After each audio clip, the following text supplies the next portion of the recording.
I'm really excited to be here. We have some really exciting news. I think hopefully a bunch of you are surprised and a bunch of you are really happy.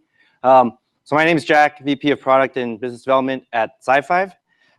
Here today we're going to talk about our Freedom E310 and a HiFive 1 board. So just a kind of reintroduction to SiFive in case you're new. So SiFive was founded by the RISC-V inventors, so Krista, Andrew, and Yunsup. We're all here. We are a fabless semiconductor company. Our business model is to build customizable SoCs based on RISC-V for customers. We strongly support open source. We believe in it. Our platforms are what we call open SoC platforms, which means the specifications are published, the RTL is made available, and all that is done to encourage software and ecosystem development. All right, so as Rick mentioned, the last workshop was only 4 months ago. It seemed like a long time ago. But where we were 4 months ago, last workshop, we explained our business model.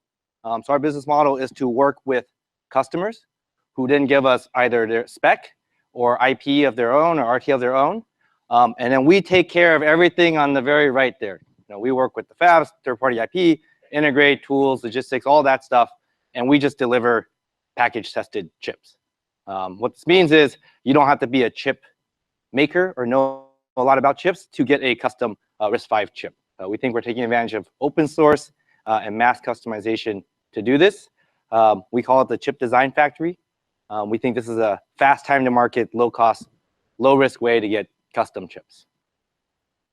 At the last workshop, we also talked a little bit about our product lines. On the right-hand side, our platforms are called the Freedom platforms, Freedom SoCs. We announced 2 of them at the last workshop.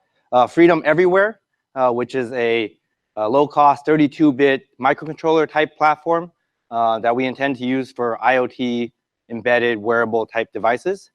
We also announced the Freedom Unleashed, which is a much higher performing platform, multi-core, 64-bit, high-speed peripherals like PCIe 3, DDR4, gigabit Ethernet, USB 3. Right, we see computing kind of fall in these 2 classes of devices. And then depending on your application, you would be on top of one of these base platforms where we could then customize. Right, so this also demonstrates the scaling ability of RISC-V to go all the way from low cost, low end microcontrollers all the way into the data center as data center accelerators for applications like machine learning, network processing, storage type controllers. We also have a CPU IP. I think many of you know that SiFive is one of the main contributors, maintainers of the Rocket chip, which is an open source implementation of RISC-V. Of course, I think at the last workshop, we were very positively surprised by the number of projects that had happened and had started with the Rocket chip, many of which we didn't even know and we didn't even find out until the workshop. All right, so hopefully we'll find out some more. It really validates to us the power of open source. Since the last workshop, we have had some companies come to us and say, hey, can I just license the core? I'd rather have some help and some support rather than just use the open source version, which we do support. So I just want to clarify for everybody in the room that while SiFive is a commercial entity and we do entertain commercial licenses, we are still dedicated to supporting and maintaining the Rocket chip online so that there's always an open source implementation of the latest, our latest core that meets all the latest specs. At that last workshop, we asked you to develop on our FPGA platform. Right? We asked you to go to our website, get these FPGA platforms, and you could download the bit streams that were representative of Freedom Unleashed and Freedom Everywhere. Many of you did. Thank you. We know it's not real chips. We were asked, when is chips coming? All right, the last workshops, we promised that RISC-V silicon was coming soon. And that was 4 months ago. So I'm very excited to say that RISC-V chips are here. We have them. So new product I want to introduce is the Freedom E310. It's the first member of the Freedom Everywhere family of customizable SoCs. You can see this pretty picture. This was our first tray of chips. Of course, when you have a tape out of a chip, you need to show pretty plots. So on the upper right is kind of the die plots of what we taped out. On the left, you can see kind of a close-up of the chip. We'll have them at the demo workshop, so you can take an even closer look at the poster session. So what's inside? So it features a SiFive E31 CPU. This is based off of Rocket. We taped this out in TSMC 180 nanometer. Clock speed is 320 plus megahertz. All right, so I think in the lab, we have them at over 400. I think comfortably we can say that all the chips will run at 320 megahertz. We get about 1.61 DMIPS per megahertz. Also inside, we have L1 cache. We have a data SRAM scratchpad. It supports the hardware multiply divide. We have an external debug module. This supports the latest debug spec, version 0.11. We have multiple power domains in this chip, supporting a low power standby, wide range of clock inputs, on-chip clock generators, PLLs. Comes in a 6x6 48-pin QFN. So what do we find out when we have chips? Now we can actually get real silicon data on perf and power. And it turns out that RISC-V is great at perf and power.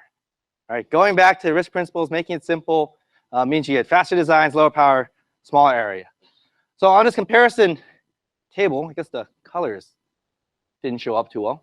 You'll find out why we compared against these microcontrollers shortly. The first one, Intel Curie module. This is on the Arduino 101. So x86 runs at 32 megahertz. It's 1.3 DMIPS per megahertz. And they get about 0.35 DMIPS per milliwatt. The Atmega 328P, this is in the Arduino Uno, which is why it's up here. It's an 8-bit AVR. Dry DMIPS per megahertz is about 0.3. So it's a much lower end device, but they're about 0.3 DMIPS per milliwatt. The third one, the Atmel SAMD21, that features a Cortex M0 Plus, which is in the Arduino Zero. So the M0 Plus has 0.93 DMIPS per megahertz. I don't have power measurement of that chip, of that board. So for comparison, I used the Nordic NRF51, which is also ARM Cortex M0, because they do publish data on their power consumption. So there, we can see that the M0 is about 1.88 DMIPS per milliwatt. The Nordic NRF51 is also in TSMC 180 E-flash.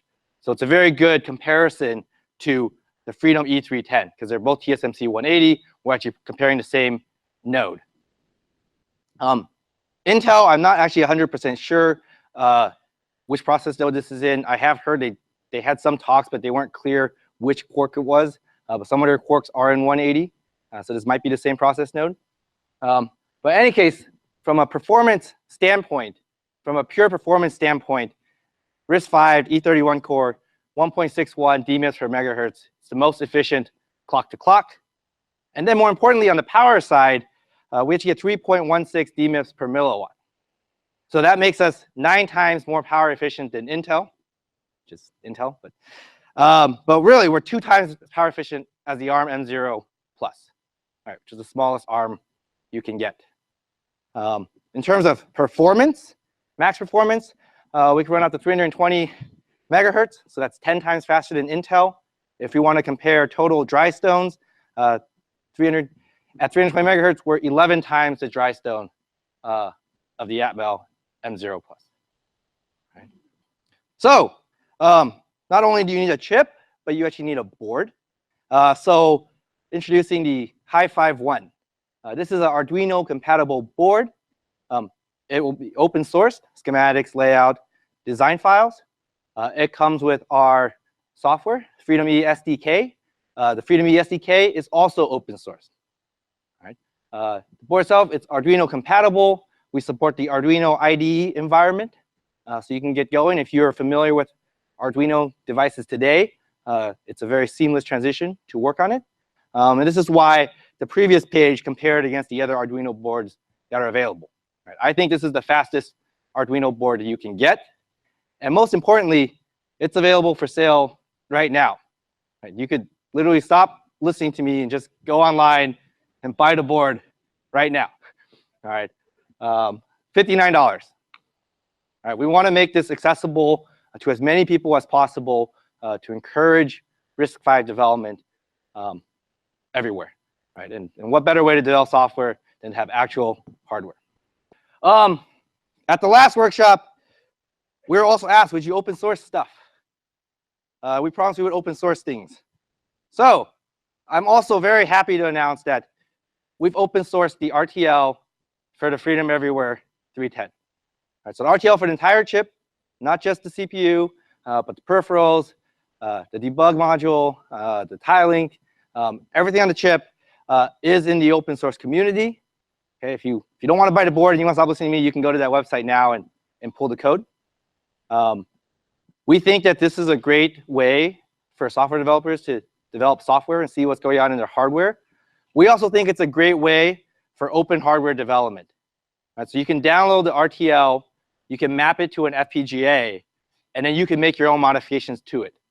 You can make changes, you can add in your own accelerators, you can add in your own code on top of the base platform, and you can do it for academic purposes, you can do it for commercial purposes, you can do whatever you want. Right, and then if you need help getting a chip, then if you fall back into the SiFive model, where then you can come talk to us and we can help you build that chip. And they can come with your own customizations, right? So if you have a special accelerator or a special security engine or a special, idea, you can download the RTL, you can add your RTL in there, you can test it, make sure it all works, and then you can talk to us and we'll help you get a chip. Take care of all the EDA tools and all the other pain points that still exist today until we get to that truly open source top to bottom. So in summary, RISC-V chips are here. Oh, I forgot to hold up the board. That was kind of this is the board. You can come find me if you want to take a look. We'll also show this at the poster session. RISC-V chips are here. The Freedom E310, that's our base reference design for Freedom Everywhere. It has been open sourced, so you can design your own version on top of it. We can build it for you. And then this dev kit is available now. All right, so I think with that, I will take questions.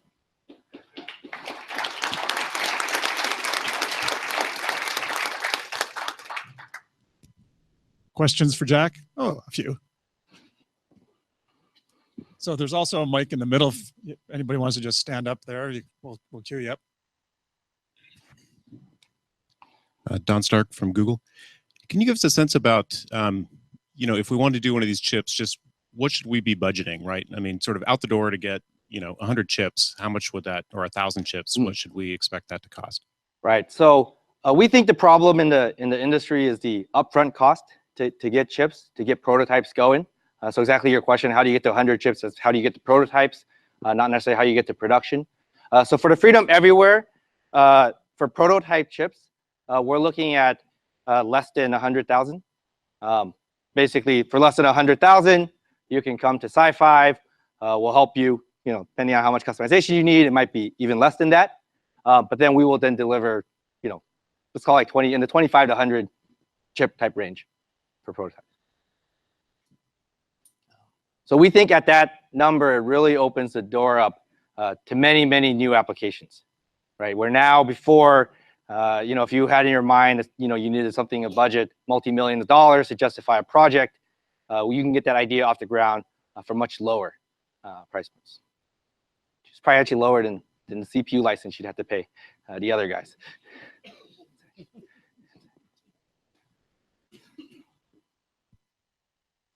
Got a question over here, Jack?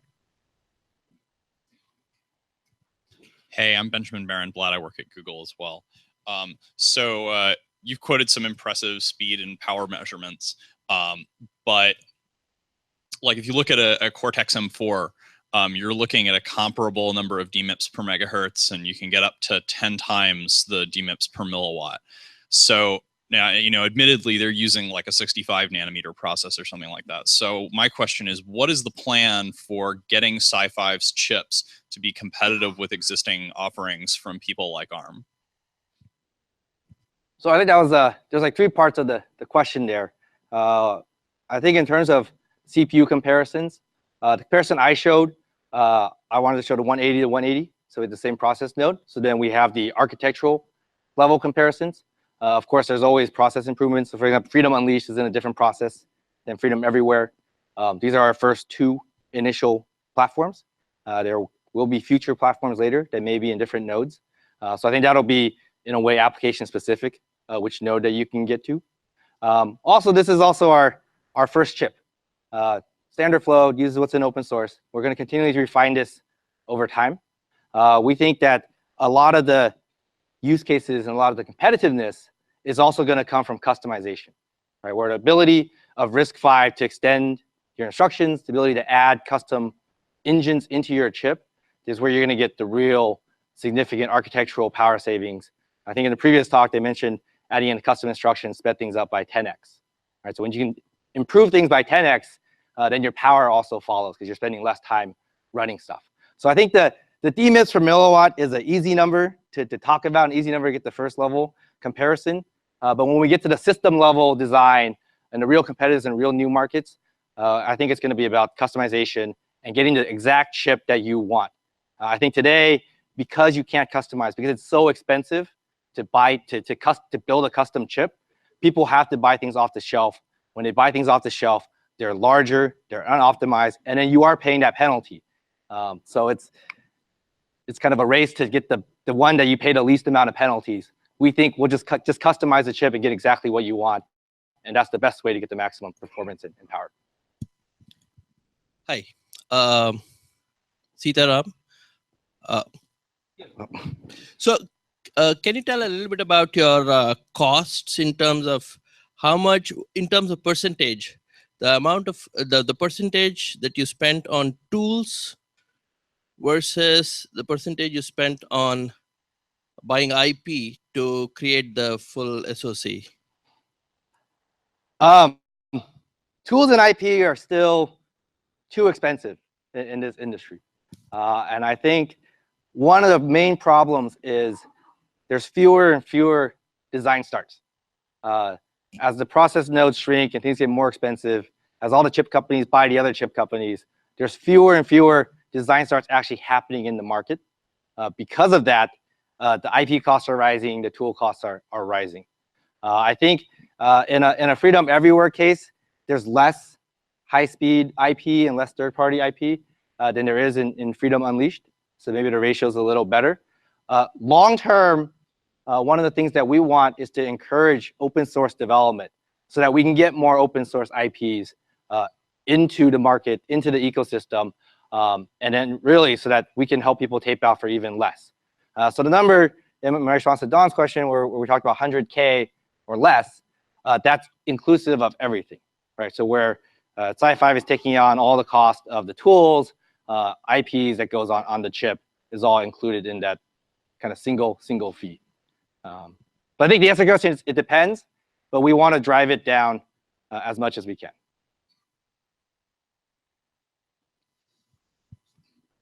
Another question in the back, Jack. Hi, it's Michael Cowell again from Samsung. I might run the risk of sounding like I'm obsessed with external debug, but I noticed you brought it up in your presentation. So you're using the external debug 0.11 specification, as you said. What tools have you got on the host side that implement that spec? So have you got some patches for OpenOCD, or how are you actually connecting to that? So we do have OpenOCD support. Actually, maybe Tim, you can answer. So that's Tim. He actually wrote version 0.11 of the spec. Maybe you can comment on the additional. So briefly, yes, there are patches for OpenOCD. I'm doing a poster session tonight. I can show you how it works.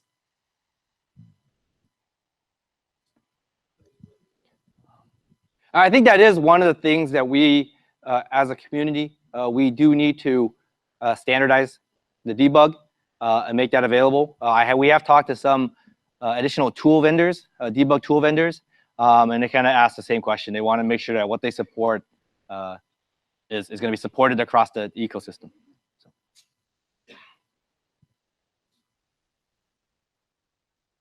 Any other questions for Jack? We're actually a few minutes ahead of schedule, so we could take a question. No, we're here. Sure, be on the other side.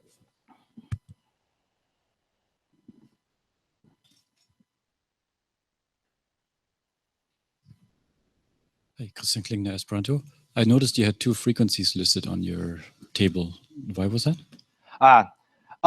So the power measurements were made at 200 megahertz. That's where we can actually run the chip at Vmin. The 320 is at typical voltages. Because typically for these applications, 320 megahertz is probably overkill. So to have a fair comparison against the other microcontrollers, I lowered the clock a little bit for the power measurements. Kurt Kevel, MIT. Do you have an update on your Unleashed line? We are working very hard at Unleashed.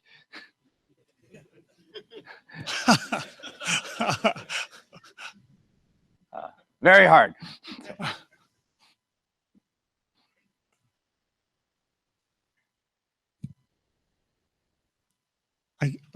One more. There we go. Hi, this is Eric from Huawei. So you mentioned you want to open the SoC, open source SoC to encourage the development of the open software, RISC-V software. So can you give us a comment on what do you think the maturity of the current software development or what's lacking?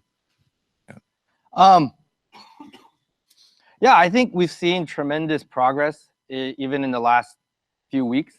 A lot of the tools, bin utils, GCC are now all in process of being upstreamed. I think software is an area that the community needs to work on together. I think Arun has actually put together a very nice web page wiki now that actually lists all the software that's ported already for RISC-V. We need to maintain that and update it. Things like Fedora, which just released a whole bunch of packages for RISC-V. Activity like that, need to be tracked and kind of shared, and so we can all work on it together. I think it's one where work still has to happen for more commercial adoption, but one where the trend looks very positive, where the number of people working on it, the number of types of software, number of packages being committed is kind of increasing, and I think that rate is growing. So I do believe that it's something that needs to be worked on and needs to continue to improve, but I think it's on the right track.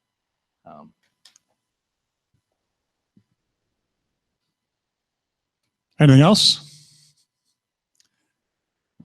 All right, very good. All right. Thanks, Jack. Go by the board.